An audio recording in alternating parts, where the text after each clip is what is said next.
So this 4-part harmony series is number 1, my horse's head and neck.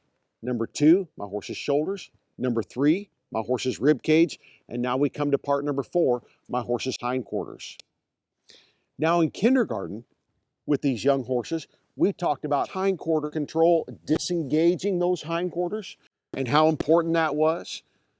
You've been to clinics and gotten instruction about one-range stops and emergency stops, moving those hindquarters out of the way. And that's an important thing for a horse to understand.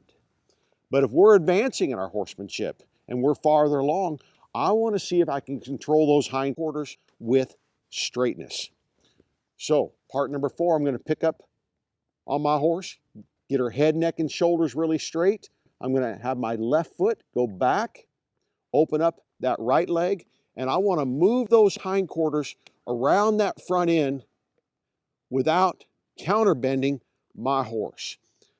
I envision what would it be like if my horse had hobbles on, if he couldn't move those front feet other than just kind of pick them up and set them down. So I'm going to get my horse's head, neck, and shoulders really straight. I'm going to open up my left leg, use my right leg back and in, and move those hindquarters around, keeping my horse's body as straight as possible, and ideally being able to see this horse's left eye as I step this horse around. This becomes really important when we ask for canter departures or we ask for a flying lead change. If we can't move that hip left or right, it's a pretty good chance we're going to blow that hind lead. So all of these exercises are not the end game, they are a means to an end. Because in all reality, I just love to slide, stop, and spin and do flying lead changes and work a cow. That's what I enjoy doing with my Western performance horses. But I was never able to get that done until I had some way, some mechanism to get control over these body parts. One horseman said, body control is not the main thing. Body control is everything. And as I mentioned earlier, you don't have to do this just like I do it, but you have to have some way to get it done. And when I go work with someone who's better than me, and they're everywhere, and I go get some help from them, they're able to move those body parts around. And it doesn't take a half hour to go through them. So I'm just going to take this horse through these exercises.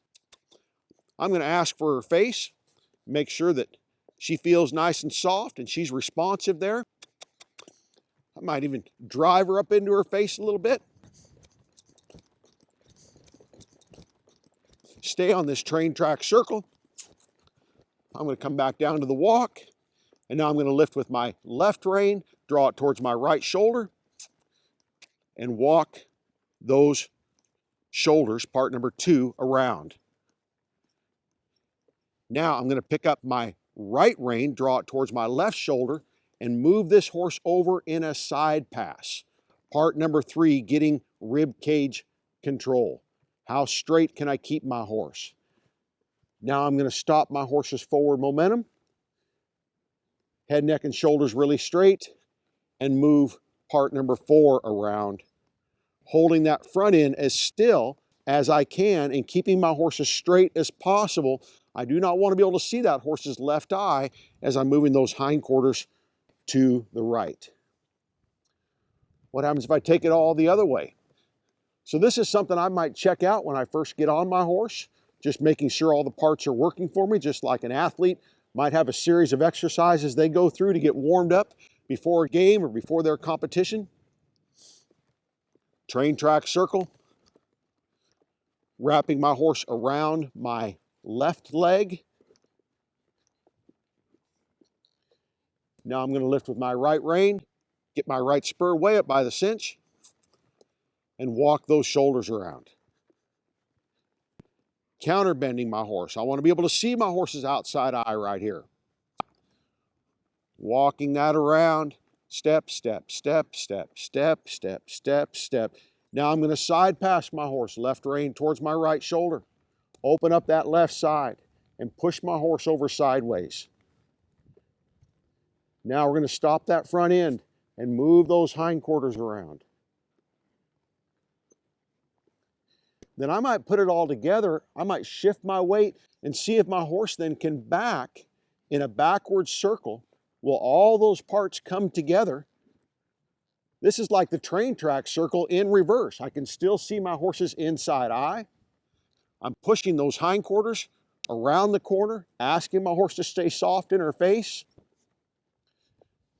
Change my body position, change the arc of my horse's body, and walk this around in the opposite direction. But again, my horse's body is arced on that train track circle.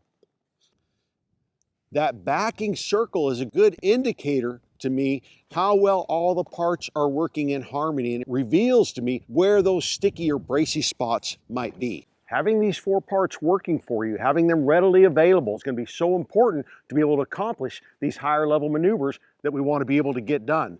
You don't have to do it just like I do it, and you don't have to call it just what I call it, but you've got to do something to get control over these body parts.